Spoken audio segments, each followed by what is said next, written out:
Well, hello, everybody. Welcome back to Aquarius Rising Africa.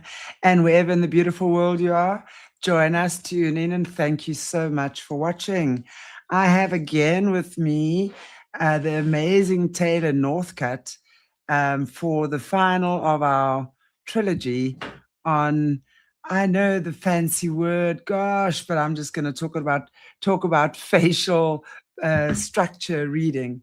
And today we're going to be looking at make sure I pronounce this correctly, astrophysiognomy, which is the alignment of the facial structure along with astrology, the planets, the elements, everything. So very, very interesting indeed. And I definitely look forward to hearing what Taylor has to say about that.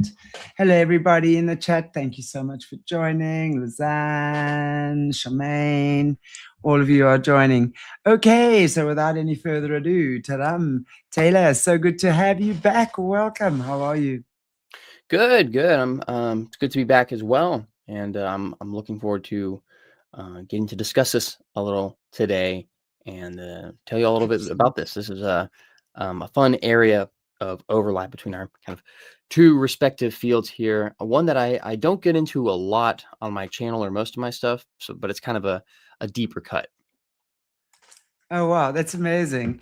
I actually grew up with astrology. My grandmother was, and I actually studied it for a while as well. So, and my sister is a pretty hotshot astrologer.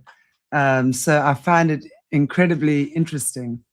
Especially when you talk about the facial structures, it really does give us a deeper understanding, right, of is it character or personality? There's a difference, right? There's a difference. So are we looking more at characteristics as opposed to personality traits? That could be, I mean, I guess personality traits are that which is temporarily. I mean, if you being miserable and all the time walking around, your mouth is after 50 years going to droop. But if you get happy again, everything lights up. Everything sort of, so the temporary stuff can definitely change to a degree, I think, but not the characteristics. But hey, I would love to hear what you have to say on this. So over to you. How are you? And actually, maybe before we start, maybe you want to just, while I pop up your banner, you want to tell our viewers where they can get hold of you and if anything is happening in your neck of the woods at the moment. Yeah, I am. My name is Taylor Northcutt, as you said. I'm a professional physiognomist, facial analyst. So I do it for personality mostly, but you can do some find some health and mental health indicators as well. Mine I mostly do. I like the distinction that you made: personality versus character. Personality comes from the Latin word persona, which means mask. So that's sort of the traits that we acquire over time to adapt to life. But then you contrast that with character, which is more inborn and inherent, and probably more relevant if you're talking about astrology and birth signs and whatnot. Yeah, my main channel, the main place you can find me is Prosopa Insights on YouTube. I also have a website where people can get client consultations if they'd like. And I will be actually doing another interview show. I'll be announcing it kind of here for the first time this Saturday on the Lunatic Astrology channel with Lori over there. And so that is going to be my next big appearance after this.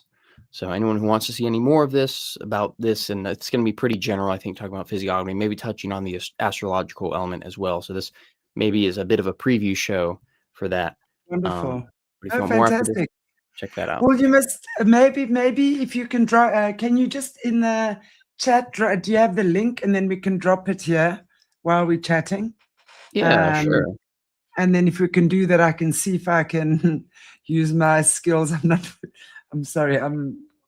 I set up my new laptop today, and it's supposed to be so easy, but of course I'll find 10,000 things for it to be problematic. So when it comes to techno whizzing things, but yeah, please let's see, because that would be great. I think it's so important for us to understand these things. There's so much truth in this, and there's so much for us to realize. And I think, like with anything, we can either get completely carried away and use and abuse it, right? In a way, oops, there, I've actually not done the right thing now. Or we can really use it in a purposeful way and to understand, get a deeper understanding of human beings, our nature. You know, we are made up of so many amazing. This is why we're so sought after, because we are such incredible beings. You know, everyone wants us. You know, they're all fighting over us, and they'll tell us how awful we are. Yet, you know, we are really incredible. And this is part of what makes us so interesting, and all of us unique and different, even though you might get 10 million Aquarians and, you know, 10 million, whatever. Each one is unique, but there'll be a similar characteristic, right? Yeah. So for sure. So fire away. I'm just going to copy this link so I Yes. can pop it in the address. And yeah, over to you. So tell us, yes, how does this actually work? Yeah. So with astrology, of course, you know that it comes out of the general tradition of Western esotericism, and it's kind of based on these sort of overlapping systems and principles and polarities. You've got the three primes and then the four elements, and the intersection of those is where you get the astrological signs and their particular distinctions. The most basic element to look for in astrological signs it would be elements, and then moving up to planets, and then signs. And there's a lot of overlap between those and their appearances. Before I get into that, I should say how appearance correlates with your particular planets and signs. And for the record, most of this stuff comes from this very excellent book recommended to me by the wonderful astrologer slash occultist esotericist Chris Gabriel. This is The Astrological Body Types by Judith Hill. This is from 1996, so about 30-year-old book.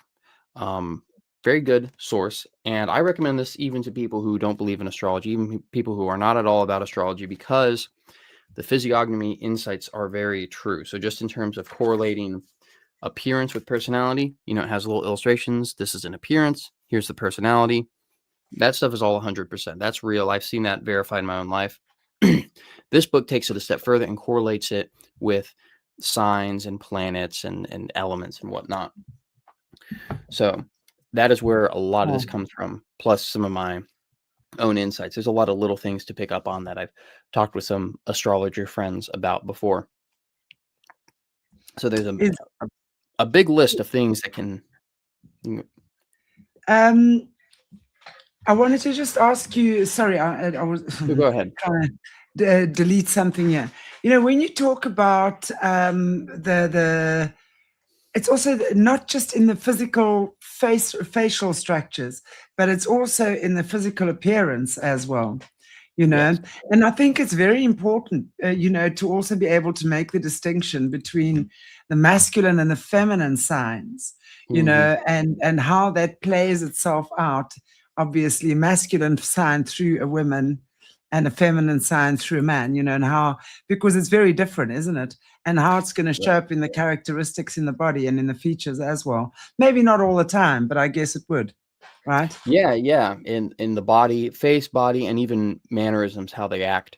The way that a natal chart might affect appearance, the traditional view is, and the biggest view is that it's based on the rising sign, the ascendant. And so that is, you know, your appearance, how you first show up to people. And people say that correlates. So the sign or the planet of that sign of your ascendant, that's going to determine your appearance. But let's say Right. you have a stellium, right? You have a Scorpio stellium. The Scorpio appearance or the Mars or the Pluto appearance is going to show up very strongly in your appearance. There's a good chance of that, even if it's not necessarily your rising.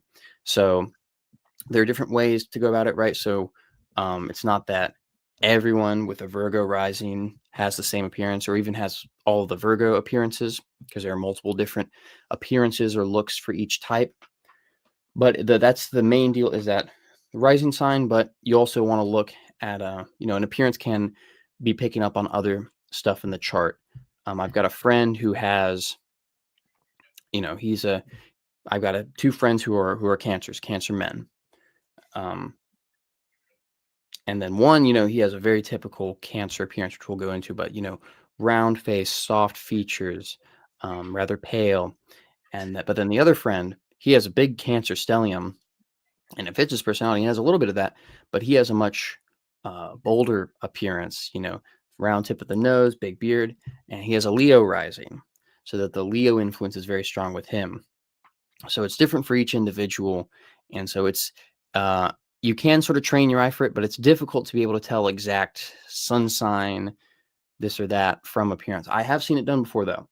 I did have a lady, not a professional astrologer, just some random Turkish lady, in the comments of one of my TikToks about a year ago. She said, "You look like you have a Virgo sun and a Venus in Libra." And I messaged her because I was like, "That's true. How did you know that?" And she said it was the mannerisms and the thinness of my hair was a Venus Libra thing. And this wasn't anything from a book. She just picked this up over time. So Wow. there are little bits that people who study astrology, professional astrologers, even casuals, pick up over time. So you got to keep your ears open to learn all this. So that's the basic framework of what's going on here and how appearance can correlate with your signs, your natal chart. The most basic element here is going to be the elements themselves, the 4 elements.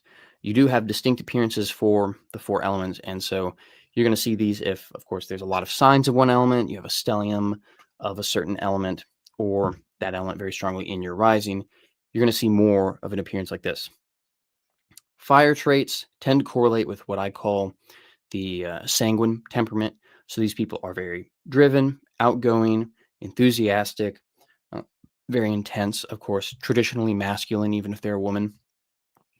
They're going to be a bit generally taller, stronger in the body, reddish skin undertones, red hair, common in people of European descent, and very sharp, marked features, arched eyebrows, stuff like that.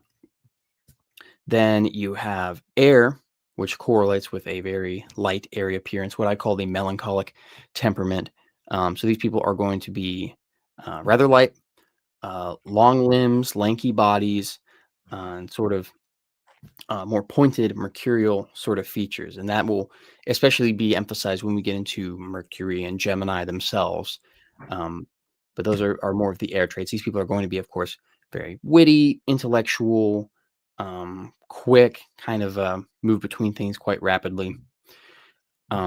Earth is going to be the opposite, of course. This correlates more with my choleric temperament that I talk about. These people are going to have stronger, stockier bodies, broad, short heads, and maybe smaller features within them. Right, in a very airy person is going to have a bigger face, bigger head with bigger features. But an earth person is the opposite. They're very closed off. My wife is the Capricorn, and she very much has this earthy appearance, right? And again, even if someone doesn't believe in astrology, this is still applicable because there's still this correlation between appearance and personality. So someone who has a very earthy body, earthy appearance, small, deep set, beady kind of eyes, small mouth with thin lips, very closed off, very material. They're going to be very practical, very grounded, loyal, family oriented, but not given to flights of fancy. They're going to be the least likely people to believe in astrology or mysticism or anything like that, or even fringe science like physiognomy. I have a friend. He's a tradesman. He lives in Dayton, Ohio. He does houses, and he's a great example of hand physiognomy. This is the intersection with palmistry, because palmistry, they talk about the 4 hand types: a fire hand, which is sort of like a short hand with longer fingers, reddish undertones; air hand, which is very long fingers with the knobby knuckles; and then the earth hand, when you see someone with a big, I have maybe a bit of an earth hand, bit of a fire hand, but this guy I was talking about, you see his hands and he has these big, strong, beefy hands, super thick, short fingers, big square palm. And you can just look at that and see that this person is a pragmatist. There's lots to be learned from hand physiognomy, especially when it comes to which element someone is. And that leads us to the last one, which is water. This is one of the most distinct correlations. I think this aligns very strongly with the phlegmatic temperament that I talk about. Watery people are going to be softer in the appearance, maybe a little bit overweight. They will tend to put on weight, tend to retain water. They will tend to have bulging eyes, paler skin, a round, moon-shaped sort of face, full lips, and just sort of a fleshy, soft, watery appearance. And these very sort of smoothly tapering, longer sort of fingers and hands. That will, of course, all that appearance will correlate with a very watery personality, empathetic, emotionally mature, emotionally intelligent, maybe given towards a little sadness, a little low energy, a little depressive, but very much oriented towards taking things in from other people. So those are your 4 element types. Those are the sort of basic outlines of appearances. And you can see these basic appearances pop up in each of the signs for each person, depending on the ruling element of that sign. So in Earth appearance, you might see that in a Capricorn, a Virgo, or a Taurus. But then each of those signs are going to have their own little twist on it as well, and some additional modification from the planet, which is what we're going to get into now, which are the planetary types. This is probably the most important element, I think, of it. I consider these the main types.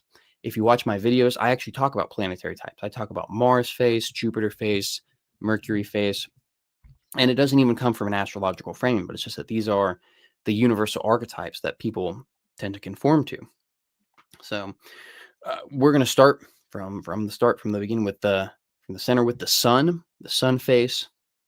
Sun face is going to be an oval face shape. So broader at the top, narrow towards the bottom. I have a little bit of it. I have some relatives with sun faces. These people, you're going to see this in Leos, but also in people with an especially strong sun sign,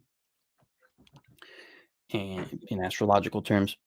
In addition, you're going to see blonder hair in Caucasian populations, of course, blue eyes as well, and taller bodies, very confident sort of demeanor. The sun face is the face of the aristocrat. I call it the aloof aristocrat archetype. These people are aloof, detached, kind of above it all. They're very gregarious and friendly, but they're independent in much the same way that the sun is at the center. Everything orbits around the sun. Everything gets the light from the sun. Everyone likes the sun. The sun is detached. It's distant. And so these people with that sort of oval face shape are going to be that way as well. Kind of distant, a little cold, stress resistant, but very friendly, very professional. Next, you have the other luminary, the counterpart to that, which is the moon face. So these people are going to have a nice circular face shape, nice round, even circle, a bit shorter, a bit heavier set, and just very much more feminine features, right? Of course, sun, moon, male, female, masculine, feminine, yang and yin. So the moon is going to be much more feminine, even in men. A little heavier, rounder face, more feminine, softer features, little soft button nose. Moon face people have the archetype of what I call the moody poet. So they are going to be driven very much by rhythmic moods, like the phases of the moon or like the tides of the ocean that the moon controls. So in both physical health and in mental health, emotions, men and women alike, they're driven by cycles. They go back and forth, in and out. They are also very nurturing, very motherly.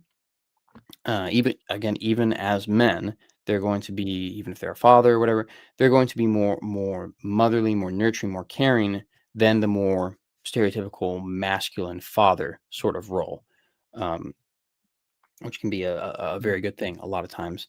Would these also more commonly be water sign astrological signs, or is it, as you say, strong water maybe in the chart, or strong sun, Leo in the chart? Yeah, Fire. you could see these as correlations as well. So we can kind of see how the fire traits are sort of the big picture, the general, and then the sun features are sort of a variant on that. It's a bit more specific features on that. Right. And the water Right. traits, we get that. And then the moon is a specific kind of water we can see. Right. So you're Wow. sort of picking up on the It's like a pyramid, like you're building the different Yes. layers of the Yes. character there.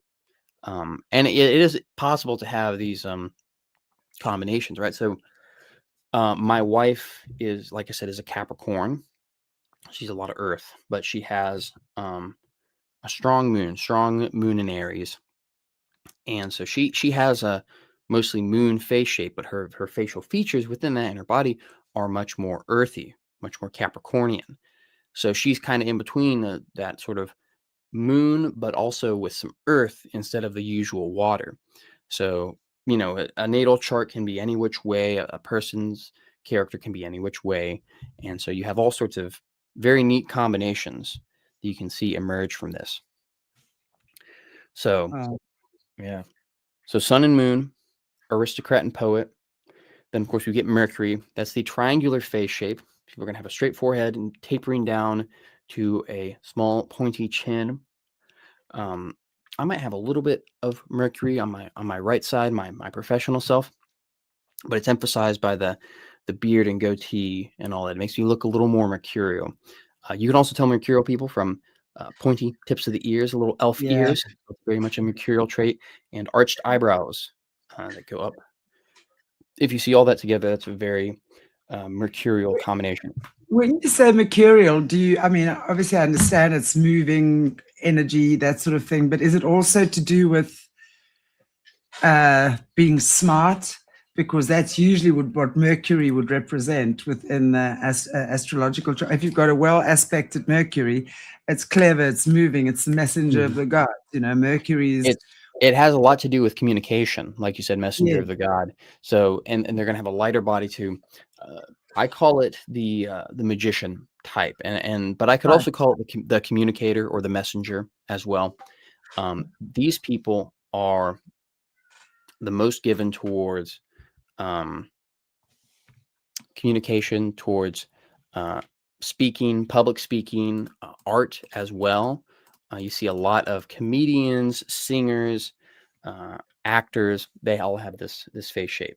You think of Woody Allen, Ryan Gosling, and classic era Madonna. Those are the examples I think, and I always go to with that.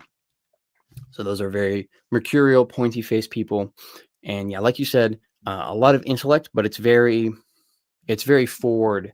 It's very external intellect. So it's the kind of Right. intellect that can't be hidden. It's very much out there. It's wit, it's charm, it's good use of words. The Charisma. charisma. The downside that comes with is a little bit of mischief, of trickery. Mercury was not just the god of messages and travel, but also the god of thieves. Mercury is the fox, right? When you look at the appearance, Yes. you see this actually shows up in animals somewhat too. So Yeah, the fox absolutely. has a mercurial sort of appearance. The fox is Mercury's animal, and you see that show up very much. Much the same way that the lion is Leo's animal or the sun's animal. You see that with Mercury and the fox. So anyone with that fox-like sort of look, the narrow sort of face, pointy nose, pointy tipped ears, they're going to have a little bit of that foxy mischief. So there's some charm, there's some wit there, but it can get a little dangerous. They have that skill set. Absolutely. It's like that. Mercury in its inverted state is pretty... it's very devious. It's very manipulative. It's very clever. And as you say, trickery and thievery and double faces. Because also, if you look at the Gemini, right, who's ruled by Mercury in the astrological wheel, it's also the two faces, the twins. Yes. One day this, one day that. So light twin, dark twin, right? So the duality. Interesting. Yes. Then after that, we get a different sort of sign. We get the Venus face shape, Venus archetype.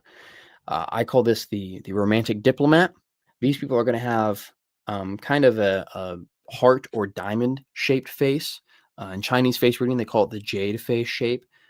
So sometimes they think of it like sort of a diamond with corners like that, sort of on its tip. Stronger the cheekbones, tapering sort of forehead, beveled edges, and then a softer jawline, not pointy like the Mercury. And then the forehead isn't quite as big or prominent as with the Sun type. more raised cheekbones, so higher Yes, cheekbones as the like cheekbones are very strong. Absolutely. very, yeah, yeah, the cheekbones to me are, I mean, I love cheekbones. To me, it's very Yeah. attractive, the high cheekbone. And these Oh, people likewise are very yeah, attractive yeah, to lovers. You think of celebrity examples would be Leonardo DiCaprio and Emma Stone. If we go to Hollywood, those are my two kind of go-to celebrity examples for that. right. These people are going to, in addition to that, they're going to have general softer sort of features, right? Short nose with a round tip, full lips with a nice Cupid's bow. That heart-shaped upper Mm, lip is going to be called the Venus upper lip, going to stand for a warm, smooth talking, seductive communication style. Curved, thin, high-set eyebrows. A lot of stereotypical feminine features, even though this type is quite often found in men, and these men often tend to make great lovers, very successful lovers. I had a purely Venusian roommate in college. He's actually studying at Harvard Med School right now, and he was pure Venus all the way. So he had many lovers, but he was more than that. Venus is not just about love and romance; it's also just about caring and beauty as well. So he mm, was very interested in aesthetics and having a nice looking apartment, his own appearance, the clothes he wore. Not even out of a sense of vanity, but out of an idealism, where it was like, well, it's good to be beautiful, and it's good to help other people to live in a beautiful space. Venusian people make great interior designers, great artists, and he also cared a lot about social causes. He was always volunteering. That's the third thing that Venusians care about. They care about love, beauty, and social causes. So helping other people out, helping the children, planting trees, whatever it was, he was always about that. And so you see this face also, a lot in actors, sometimes in certain politicians, not too often, and supermodels as well, and some singers. So. yeah, because those are very attractive features, so they would absolutely hone in on them, that's for sure, definitely. Mhm. You know what I'm wondering, if you, I mean, I don't know if you want to skip until later, but I'm just wondering about the different, obviously, species of human. You get the, I mean, if I think, like, for example, of the African tribes, there are Mm. so many different African tribes, and each one of them looks different.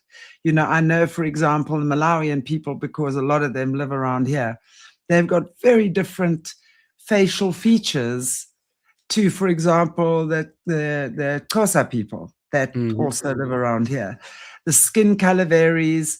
So I'm wondering how, obviously, in Caucasian astrology, when you look at reading, you can go with the light eyes, etc. But Mhm. generally, with the darker skinned people, you're always going to have dark hair, darker skin, and darker eyes. So how do you then see? Is it more specifically with their features and maybe bodily characteristics? Mm. I guess, I mean, a lot of things would be at play. Even personality would definitely be at Yeah. play if you're looking at that. Yeah, that's why I generally talk about, you do have the facial features that correlate someone with this, and even certain hair eye colors in certain populations, but I generally just go with the face shape. So, with when I talk about Venus, I don't generally talk about the Venus appearance as a whole, which is there, but it's sort of subtle. But I just talk about the face shape outline because that's the most consistent thing across populations I've seen. Um, I have analyzed Europeans, Native Americans, Africans, East Asians, Southeast Asians, Indians, and you see the same face shapes pop up among different populations and the same sort of variety in facial features, but you have to take it relative to the population. And so Yes. there's not a human standard, it's all relative to your tribe. So, for example, let's take length of the nose. Within a certain population, there's going to be a certain range. So my nose, as a person of European descent, would be medium, maybe even a little short, honestly. Whereas you would have a longer nose, so you'd be more thoughtful, more patient. I'm a little more action oriented. But then, let's say you take the same length of nose and put it in an African population, and then this would actually be considered a long nose that because their noses are shorter on average, so the Right. range is shorter. So this is why actually I start all my videos off not even by talking about the personality or anything, but by talking about the phenotype, the physical, racial, genetic appearance, in order to Yes. establish that baseline to be like, all right, they're of this ancestry, they're oriented towards this, and then implicitly it's given the range for stuff like lip fullness, nose length, eye depth is going to be different for that population. Sorry if anyone heard any raucous screaming out there. That's my brother that's just arrived. No worries. Yep. My family's just arrived this weekend, sorry, for a wedding. So they've just arrived from Australia. But it makes a lot of sense what you're saying. And obviously the Asian population, you know, the facial features and structures as well. But then I wonder, how does the Western astrological system, you know, there are different systems. Then when we look at, for example, the Chinese system of the fire horse, for example, and then you get the Vedic systems as well, which also work with, there I know I'm double Capricorn. So, and yeah, I'm double Aquarian. So I'm wondering then how, when we're looking at people as well, how do we see, because surely, let's say the Chinese astrology and the Vedic astrology would also have similar characteristics and traits to their different signs. So how does that compare or match up to what we're seeing here with the facial features and stuff like that? Yeah, there's Vedic astrology I don't know too much about. I know they have the three varnas or whatever they call the Yes. three main body types there. So that's the main use intersection of physiognomy with the Vedic Ayurvedic stuff there. With Chinese astrology, what I found is, or Chinese physiognomy, I should say, and face reading in traditional Chinese medicine, I found that although the terminology will be different, you know, what we call you know, Mars face or whatever, they might call it wood face. The correlations will be slightly different in terms of the terms, but the actual connection given between a certain trait and a certain personality feature are the same. Like the example I gave with Venus. So we see a certain face shape, it's linked with a certain personality, we call it Venus. But then Chinese see it from their perspective, they see it, you know, the same feature, same personality, they call it jade.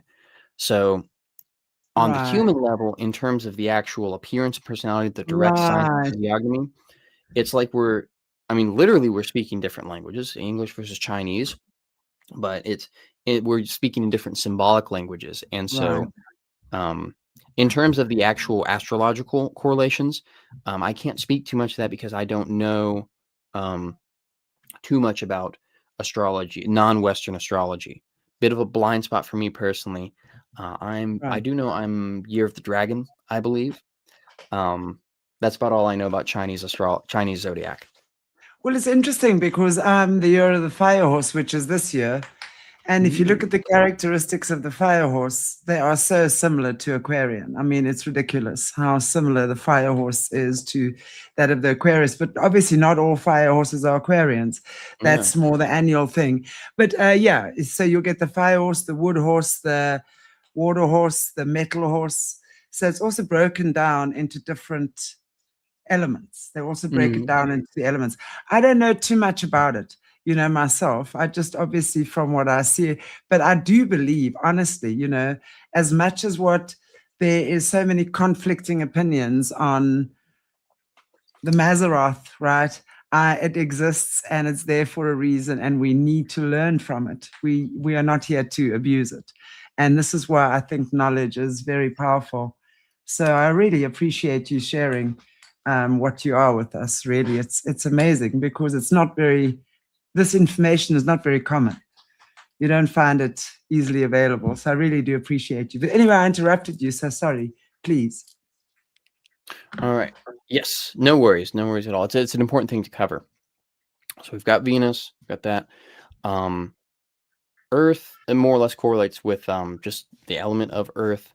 So I've kind of already discussed that. That's, they have an Earth face shape in physiognomy correlating with the planet Earth, but that's pretty much it's just a square face shape with all the features that I described for the element of Earth earlier. Now, where it really gets interesting is in the Mars face shape. I'm getting less of this nowadays, but it was my original face shape. My brother has this lifelong Mars face, and he's an Aries. My daughter, also an Aries, also a Mars face. Even though she's real young, most babies, they have the little round moon face shape. She's already got a little rectangular face shape. That's going to be the Mars face. Strong jaw, square forehead, stronger features. Sometimes you'll have a arched Roman nose. Sometimes you'll have sort of an upturned snub nose, which stands for impatience and impulsivity. Straight eyebrows, sometimes arched eyebrows, similarly to Mercury there. And very strong chin, strong lower face as a whole. These people are going to be, of course, very Martian, very warlike, combative. They have an urge to fight, fight for what they believe in, fight for what they think is right, or just fight for its own sake. And you see this, of course, in someone with a strong Mars. I have Mars and Sun both in Virgo, so maybe that's why I have a bit of a Mars face historically. But of course, you see it a lot in Aries people as well. Sometimes in Scorpios as well. But yeah, so that's Mars, the Martian appearance. Very common in politicians. Donald Trump, Hillary Clinton, Vladimir Putin, Benjamin Netanyahu, all Mars faces. Erdogan in Turkey, all the great leaders and presidents and dictators and politicians, they tend to all be Mars faces. The great generals, everyone. You do see it somewhat in actors as well. Tom Cruise, Angelina Jolie. Just that aggression, drive. They do have an element of charisma there, likability, generosity, but it's all very intense. So that's Mars. Then you move out, you get to the outer planets, you get Jupiter. Jupiter is going to have a broad face, broad lower face, kind of a reverse trapezoid shape where it's kind of broader in the jaw, narrower a bit on the forehead. And they're going to have typically a heavier body, kind of a mix of what I call sanguine and phlegmatic traits. So heavier, but not flabby, kind of a mix of fat and muscle, strong chin and jaw, kind of bulging out. And these people are going to also typically have, short, round nose. Men will tend to kind of bald quite easily, but they'll have big beards. And it looks very much like the classic image of Jupiter or of Santa Claus. Santa Claus is an image of Jupiter. And the Jupiter personality is jovial. Jovial literally means Jupiterian, of Jupiter. Yeah. Jove is an old nickname for Jupiter. And now in culture, we just use it to mean jolly, friendly, cheery. The Jupiter face shape, the Jupiter archetype, it's kind of got two main traits.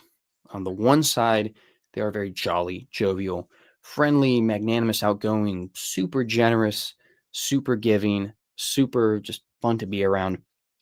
Great at parties. They love to host parties, love to be at the center of attention, right? Jupiter is the biggest planet. It's the king of the gods, wants to be at the center. The other side is you can call it maybe the dark side or maybe just the more intense side is that Jupiter is going to be rather overbearing, intense, self-righteous, moralistic. They have a very strong sense of right and wrong, and they're very uncompromising with it. Because of these two traits, this sort of social instinct, wanting to be at the center of attention, but also this moral instinct, Jupiter faces are very drawn towards law and religion. I call this the judge archetype. You see a lot of judges with this face shape, some politicians as well. Wow. But a lot of judges and a lot of preachers, pastors, priests. So it's interesting why, because if you think about judges, legal, I mean, that's more Libran, right? Which is Venusian, actually, Venus. It is, yeah. And you see my Venusian friend, my purely Venusian friend in college, he was a Libra, actually. But with Jupiter, it's less so about balance, because the balance is a very Venusian thing. That's Venusian justice. Yes. Venus, it's something I forgot to mention with the Venus archetype. Venus types, they're the peacemakers. They want to bring warring parties to the negotiating table and resolve all the conflict. Moon phase people are peace lovers, but it's more in a passive avoidant sense. They Yeah. want to just avoid the issue and not talk about it and just have peace. Venusians, they want to confront the issue and make peace between parties and be the middleman negotiator. With Right. Jupiter phase people, their idea of justice is a little more domineering and single-minded. So it's not about balance between two sides. It's about one side, which is the right side, winning. And you'll see in our modern political culture, Mm, the Jovian idea of justice mm. has won out over the Venusian idea of it. And they're sort of a back and forth, almost like Libran scales themselves. But you see in society, they kind of come and go. Sometimes we're more Venusian, more let's just bring everyone and just kind of talk things through. It's very much how it was in sort of the 70s and 80s. We'll talk on TV and whatnot. And now it's very much Jovian, very much, well, my side is right. My side is going to destroy your side and win absolutely. So it's a very Wow. good thing you notice there. Yeah, the scales thing is interesting, but it kind of goes to show that the Jovian idea, just, I mean, this is why they are drawn to the pulpit, to being preachers and priests and pastors, because it's the podium where you can sort of stand up and authoritatively speak the truth and justice and moral self-righteousness. Jovian people they're the most drawn towards organized religion out of any of the Can I facial. can I comment on this? Because of course, everything has the flip side. So I'm looking at, again, Jupiter, which rules Gemini, right? So it's that expansive energy. Now, if we think about that, it does rule Gemini, right? Yes. Mercury? Mercury, what does Jupiter rule? Jupiter rules And Sagittarius. Sagittarius, that's right. Sorry, the opposite of Gemini. That's why I knew for a second I'm wrong.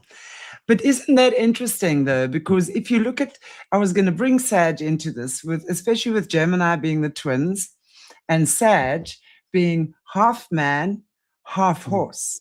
So again, there's the two together. So you actually have these opposing forces, actually four, really, if you think about it: man, horse, and the twins. So now if you think about what you were saying about politicians, especially, or organized religion, we see how much dodginess goes on there.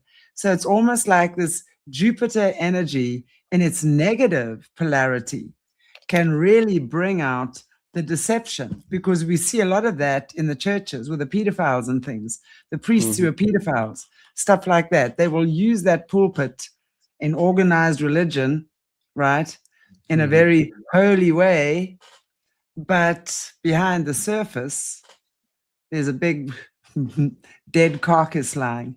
I don't know. What's your take on that? I mean, there's always polarities, right? There's always polarities. So I'm looking at polarities here. Yeah. And the Jupiter and Venus, I put a chart up. It was a free preview on my Patreon. I was sorting the face shapes by yin versus yang. And so Right. masculine versus feminine based on the actual curvature and so like Mars and the Mars and Earth faces, right? Rectangular and square, very angular. Those were the most yang, most masculine. And then Moon and Sun, Moon and Venus, more curved, more rounded, shorter. They were more yin. The ones right in between, they were actually paired up, were Jupiter and Mercury. And I thought about that. I was like,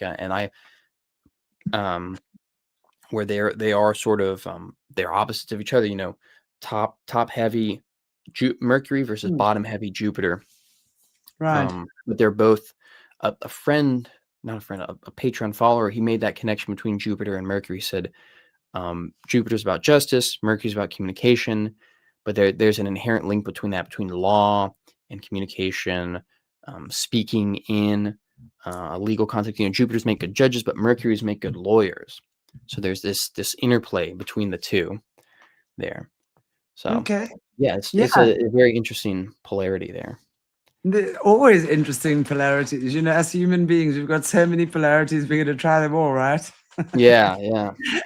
And just when we think we know it all, another one pops up out of nowhere. Yeah.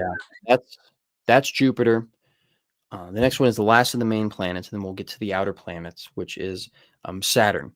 Saturn face shape is quite common. It's square forehead, tapering down to a square chin.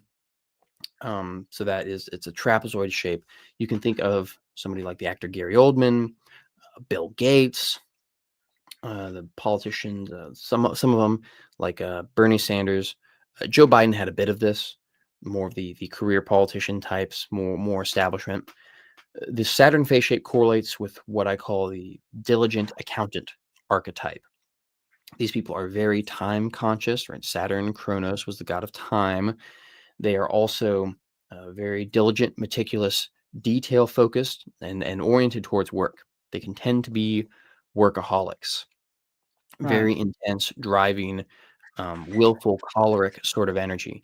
They also tend to have kind of a high sex drive at times, which can be sort of an interesting twist on it. But all in all, they fit very much the Saturnian archetype of having to do with rules, regulations, limitations. The physical appearance and manner can be very dour, um, small mouth with kind of thin, interned lips, sort of strong, hooked nose, small, deep set eyes, especially eyes that are close set. That shows an orientation towards details, precision. We know that Capricorn is ruled by Saturn, so you see this appearance in Capricorns. And although my wife is, she has that moon face, her Capricornian side does show up in her eyes. She has these narrow almond-shaped eyes that are close set, and she's very detail-oriented, very focused on minute details and sorting everything out and paying attention to everything and not letting anything get by her. That's Saturnian energy, is being very meticulous. So Saturnian people, whether it's they have a strong Saturn aligned with around the sun, or one of these the Saturnian sign, Capricorn, you see these people a lot as accountants, finance people, and whatnot. That'll bring us right to actually the first outer planet, which is Uranus, because as you know, astrologically, Aquarius used to be said to be ruled by Saturn. Now they say it's ruled by Uranus. So it used to be that Capricorn and Aquarius were sort of buddy-buddy as the two Saturnian signs. And the difference between them and the difference between Saturn and Uranus in astrology can help sort of explain why this name Uranus has been applied to the Uranus face. Uranus face is like the Saturn face, but it's longer, more stretched out. And I'll be delicate here because this is your face shape, actually, as I mentioned. Yeah, that is mine. You're double Aquarius, and you have the Uranus Aquarian face shape. Another rather infamous Aquarius that we talked about on our last episode also has this, Jeffrey Epstein, Yes. the long narrow face, and that's sort of the light and dark side of there. In any case, Aquarian people, Uranus face people, they're going to be very eccentric, very radical. They're sort of an exaggeration or a twist on the Saturnian type. So they're going to be very meticulous, very diligent, very hardworking, rather intense. But they're going to be, whereas the Saturn face and the Saturnian archetype is much more conventional, very grounded, very realistic, numbers focused, lots of earthy energy here. The Uranus face, Aquarius, it's not an earth sign, it's an air sign, but it's also the water bearer. So there's a lot of complexity and ambiguity going on there. Right. And they are given towards radical ideas. They're often very ahead of their time. So if you want to see what the ideas of society are going to be in 50 years, look at what a Uranus face person is saying now. Very, Right. Jeffrey Epstein was he wasn't just a pervert or a pedophile. He was very much interested in all sorts of fringe science stuff, science fiction Absolutely. kind of stuff. And he was brilliant. I mean, the Aquarians are known to be brilliant in terms of they just have that natural aptitude to perceive things, which is of the Aquarian lightning nature, ruled by Uranus, lightning, right? So if you look at Epstein, I mean, he is absolutely brilliant mathematically, with money, with and absolutely had all sorts of people that fascinated him that were really pushing the edge. That for sure is a very Aquarian trait, but of course has the ability or the danger, right, of flipping into the dark side where you become exactly what Epstein did, pushing things to the absolute extreme just to see how perverse he could actually be from what we're seeing, allegedly, Yeah. but from what we're seeing, me on the other side, I would, it's as a true Aquarian as well in my nature. For me, it's about understanding human biology, energy, what makes us tick, how we can repattern that which is already in us.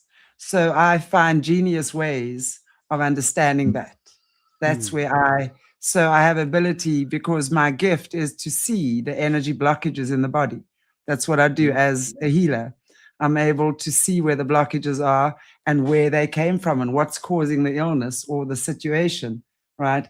So just to gently then dislodge what's already in you, release what's already in you, and then you repattern your own inner technology, the technology of your soul that God has given you. And from there's no way other than out of the matrix, Yeah.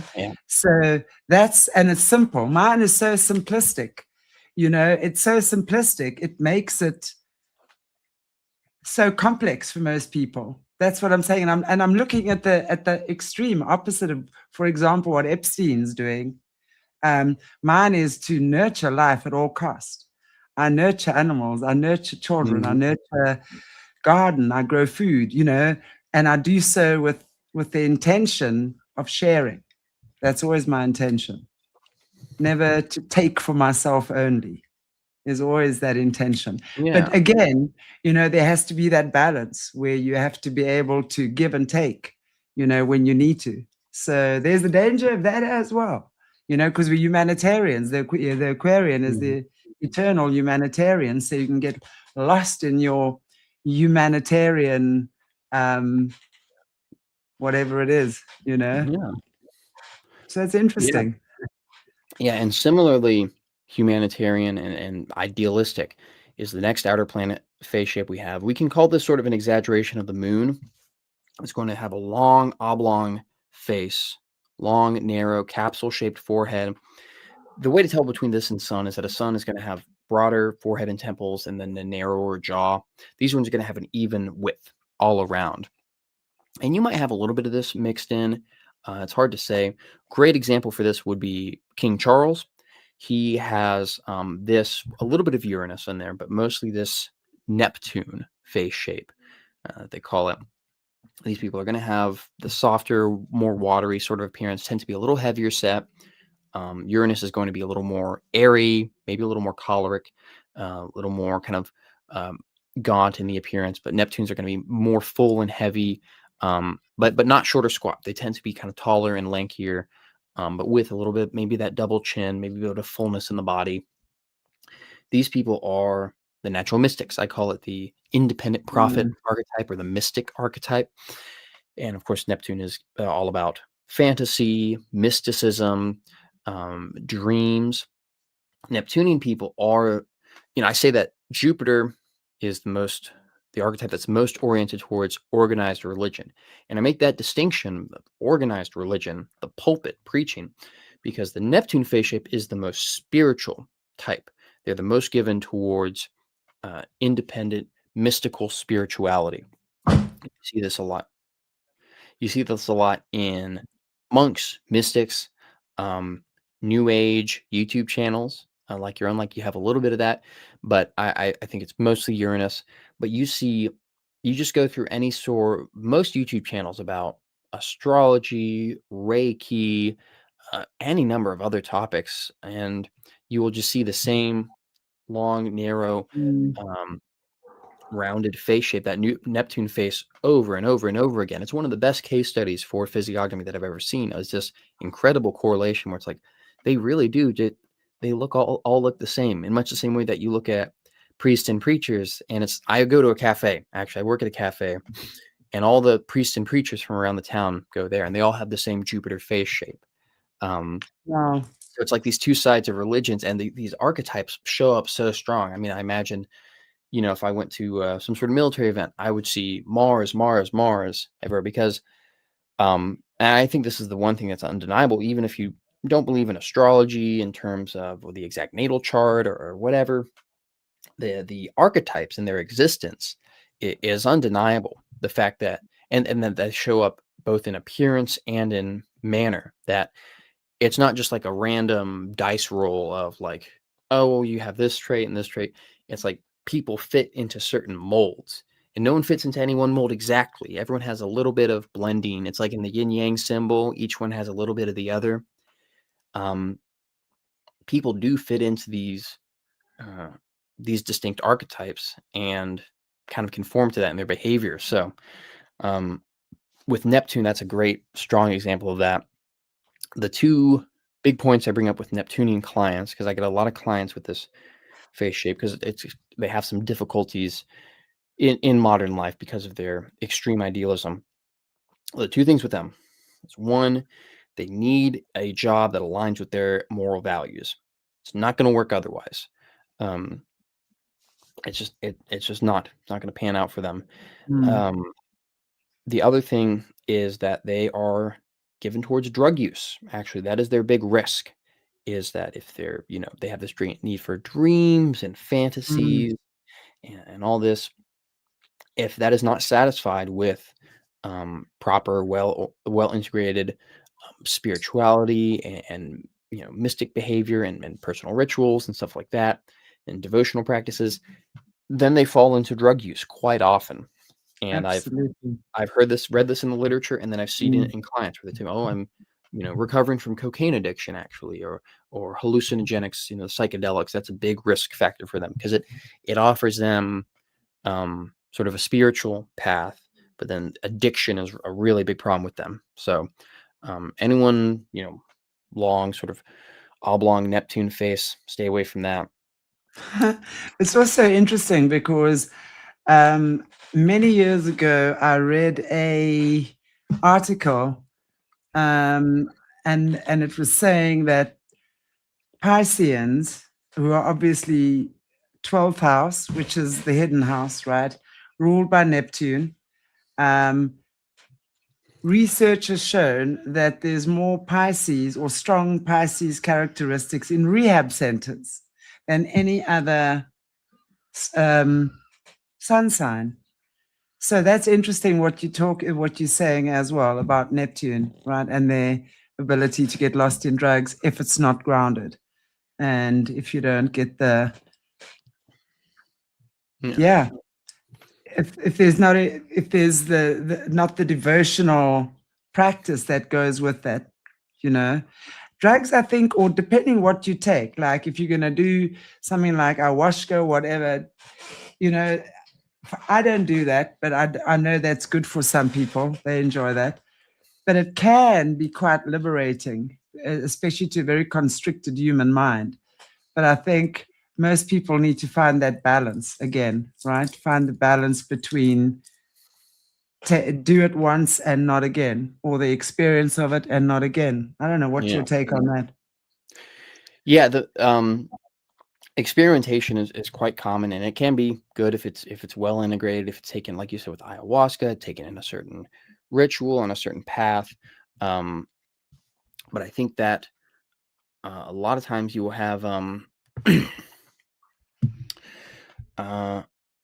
the problem is with long-term use and with reliance upon it, using it as a crutch. Absolutely.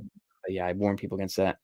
And that gets us to our final planetary type, and then we'll sort of run through the zodiac signs pretty quickly, because they tend to mostly correlate with the planetary types, with maybe a few modifications, and they can have sort of multiple types that they go towards. Is, of course, Pluto. Pluto is an exaggeration of Mars. They tend to have stronger, more prominent chin, so less of a exact rectangle, more of a hexagon shape, where it kind of goes down to the jaw and chin. You can think of somebody like Malcolm X, Brad Pitt as well, Britney Spears, young Britney Spears, and George Clooney. These are all sort of mostly Pluto-faced people. So they're similar to the Mars in that they have an impulse to fight, generous, gregarious, kind of charming in an intense, driven sort of way. But unlike the Eyes. Mars, yes, Yeah. yeah, Intense eyes. intense, yes, yes, very much so. But the Mars has loyalty issues. They tend to cheat in relationships, go in and out of relationships, a bit impulsive, fly off the handle, get bored with stuff easily. Pluto face people tend to be a bit more loyal, steady, stable, reliable. They're able to endure for the long haul, and they're able to, they're very strongly loyal to both people and also to ideals and to causes. You can think of these sort of lifelong crusaders for a certain ideal, someone like Malcolm X, for example. And that is one of the main things you see in Plutonian people. You also see strong resistance to disease, uh, quite conspicuously, very intense good health there.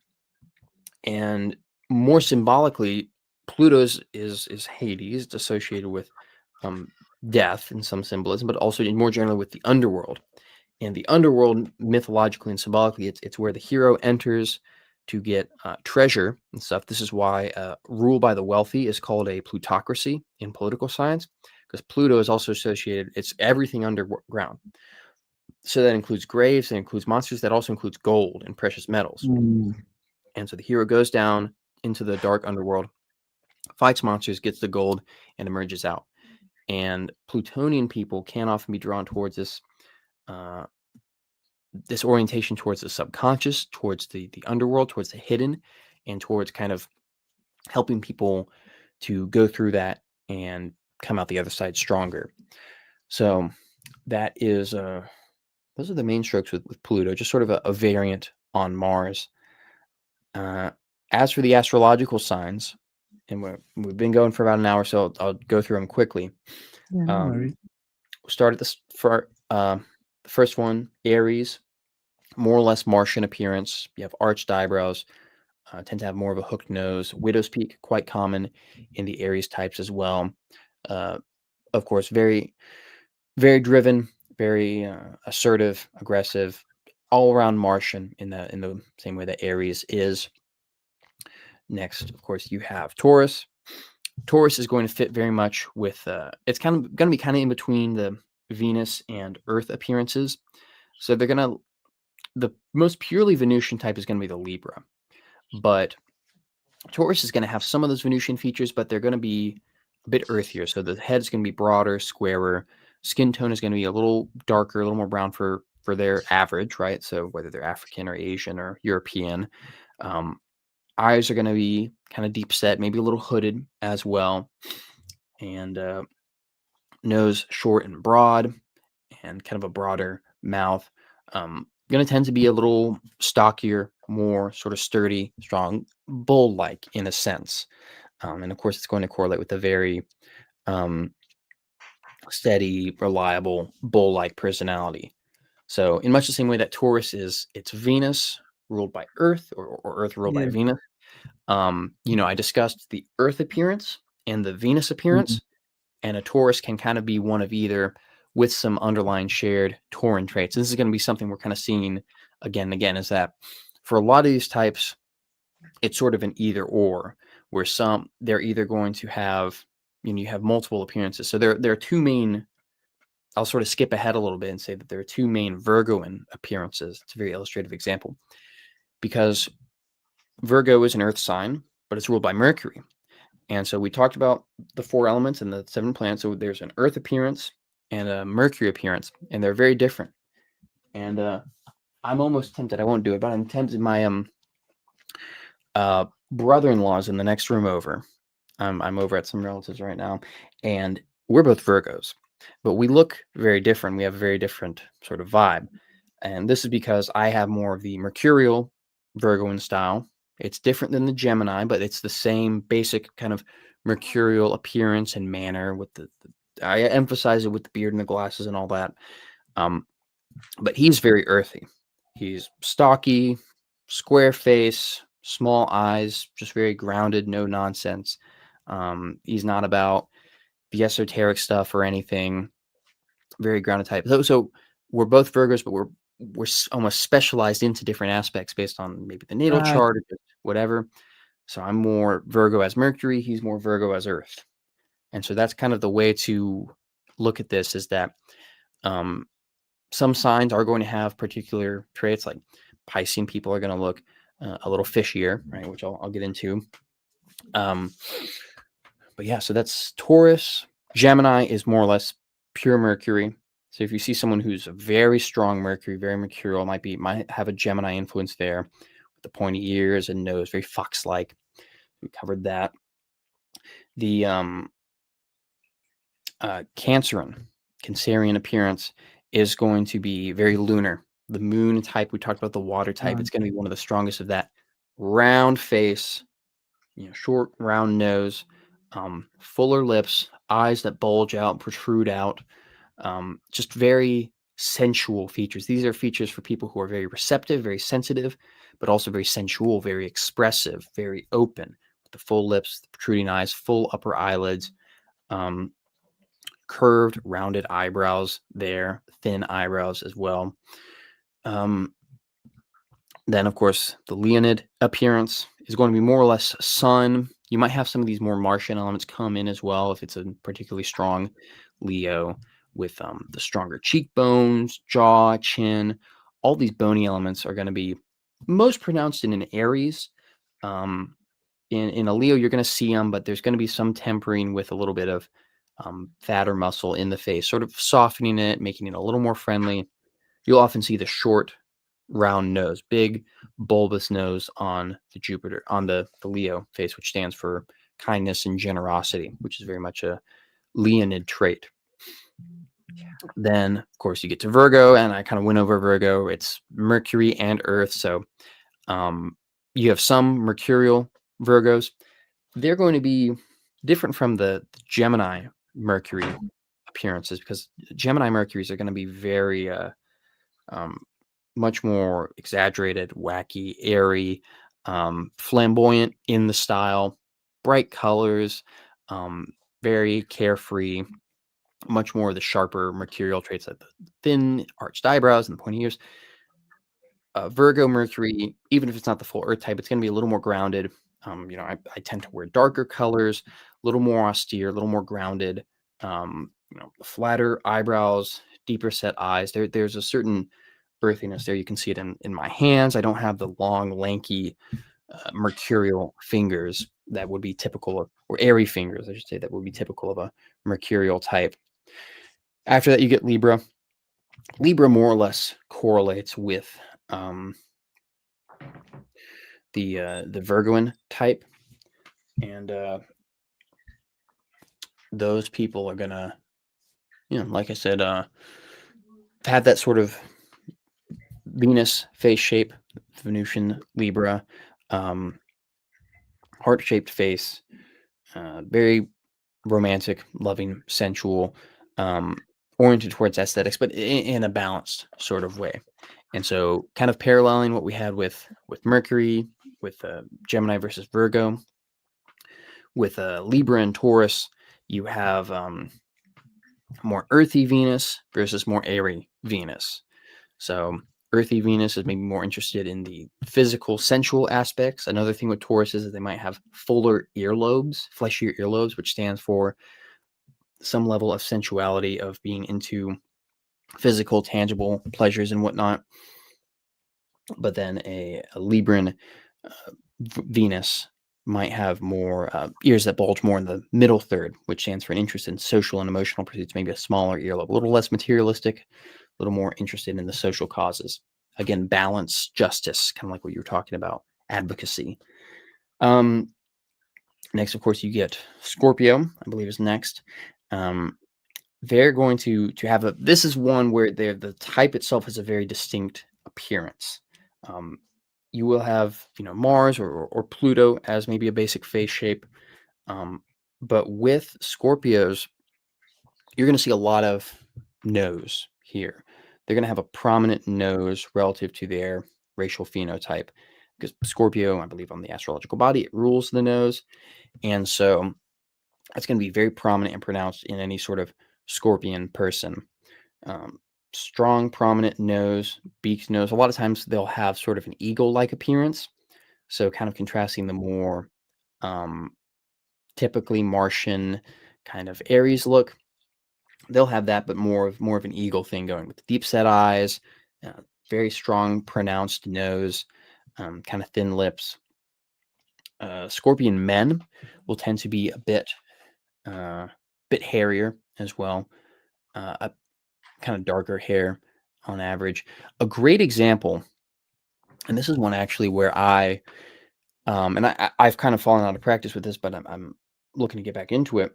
When I first started studying this stuff, I went through some websites of like what's the sun sign or the natal chart of various famous people. And I was looking at the icons and names, and it doesn't show you them until you click on them. So I was trying to guess them before. And one where I was successful after studying this was Carl Sagan. You remember the old scientist, and he is a Scorpio. And I guessed that correctly, actually.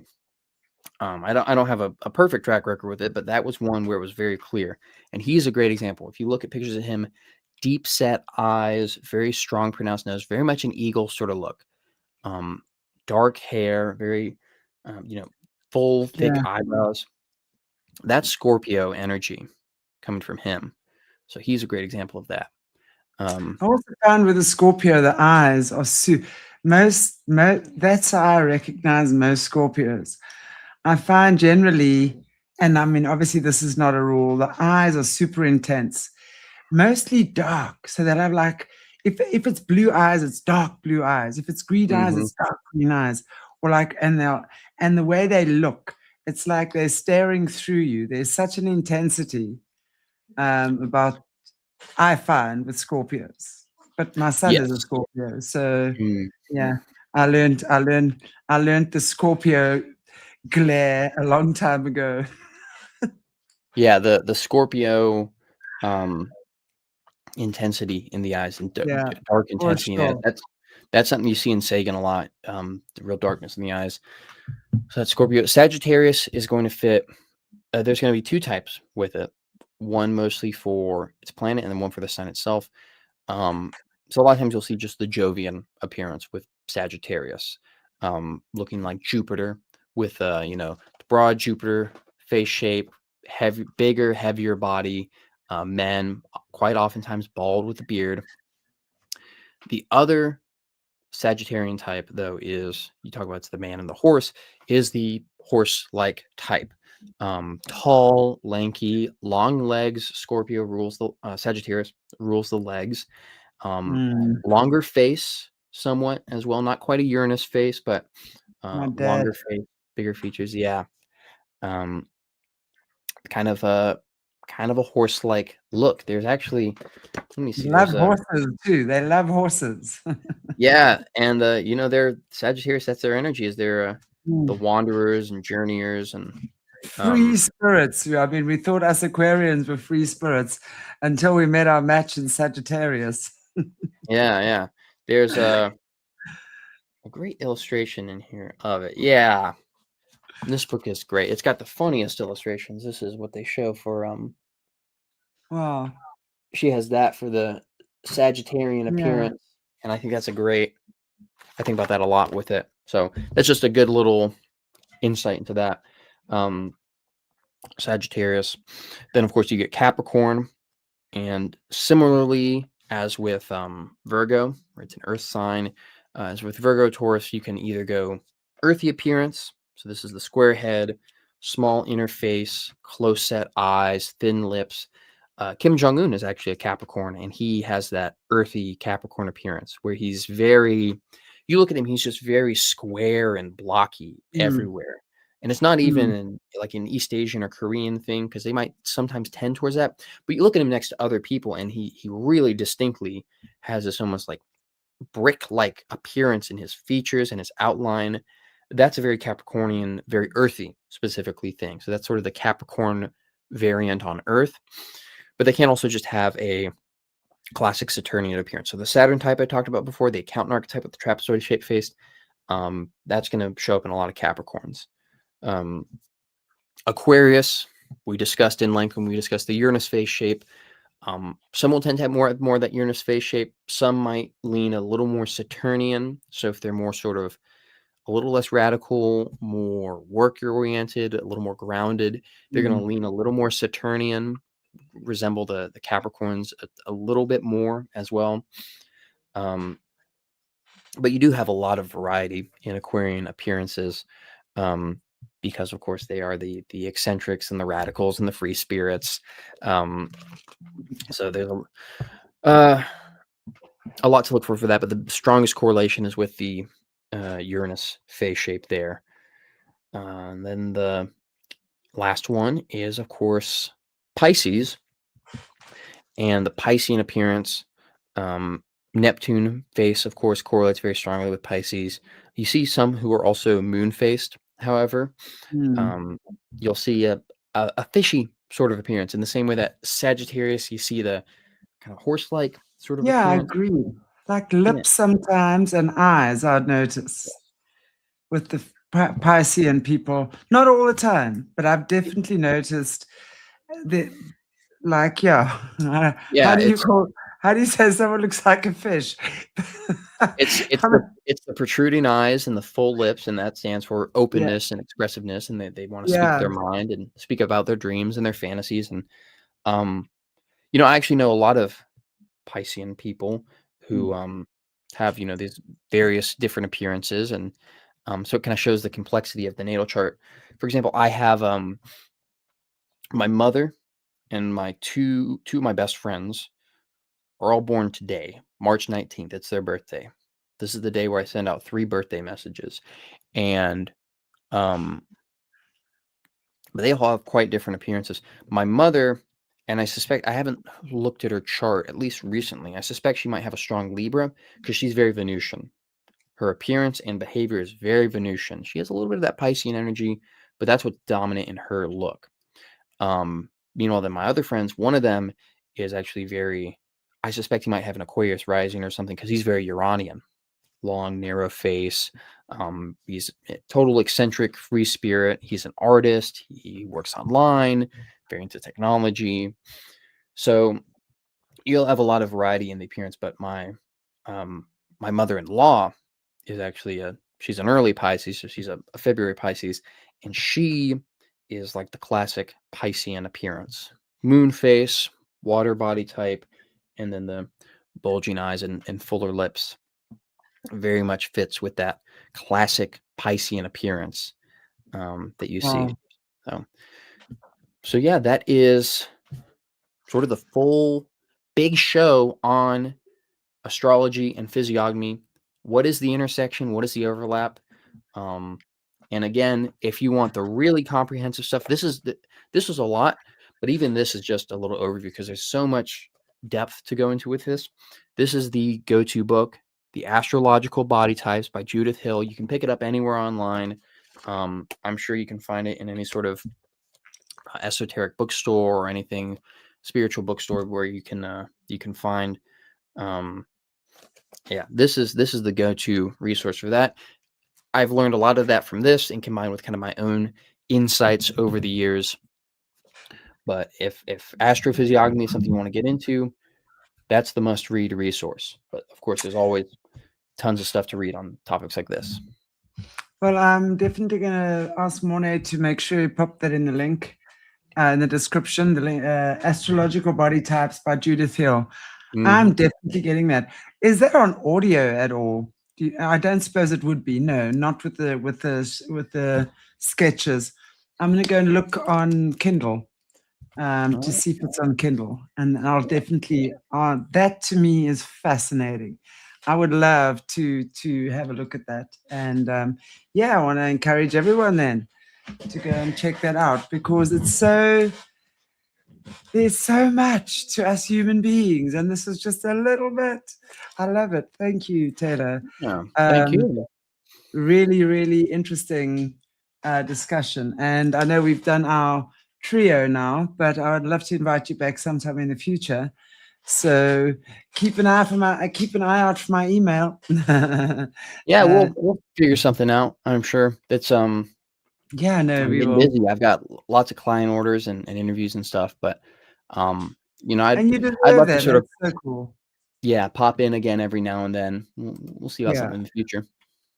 absolutely. And I think that's amazing that people are actually, you know, understanding more and more of this stuff and how it's relevant. It's extremely relevant to us as human beings.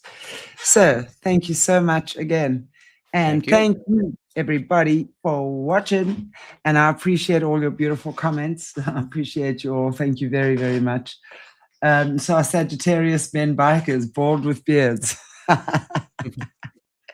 Yes. And big long horse faces. Yeah. I'm kidding. I'm kidding. Wow, just see if there's anything. Yeah. Anyway, okay, guys, we will be back. I will see you.